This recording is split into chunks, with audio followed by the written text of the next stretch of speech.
Le chef de l'État, Ali Bongo Ondimba, a reçu en audience hier le coordonnateur des Nations Unies au Gabon.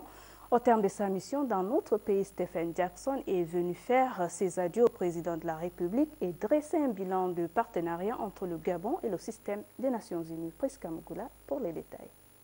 Plus de 3 ans, c'est le temps qu'il aura passé au Gabon pour accompagner notre pays dans des actions visant le progrès en tant que représentant de partenaires au développement.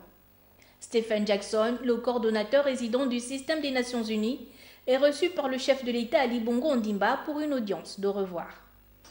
Cette audience aujourd'hui, c'était un moment de fierté, mais aussi de tristesse pour moi.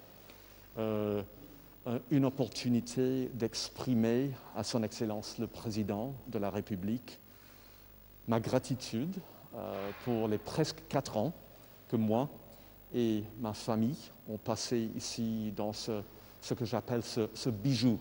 Au cours de cette rencontre entre le président de la République et son hôte, les questions de protection de l'environnement, des droits humains et bien d'autres étaient au centre des échanges entre les deux personnalités. C'était évidemment le moment de parler des quelques réussites que nous, les Nations Unies, nous avons marquées avec le gouvernement du Gabon et son peuple. On a parlé tout d'abord de l'environnement et le climat, dont le Gabon fait toujours la preuve de son leadership, des questions de genre, l'égalité d'hommes-femmes, la lutte contre la violence faite aux femmes, l'autonomisation économique et politique de la femme, avec la mise en place du plateforme de leadership African Women Leaders Network. Dans un contexte sanitaire lié à la pandémie de la Covid-19, il est important de relever les défis sanitaires. Il est tout aussi urgent et fondamental de prendre en compte les aspects socio-économiques.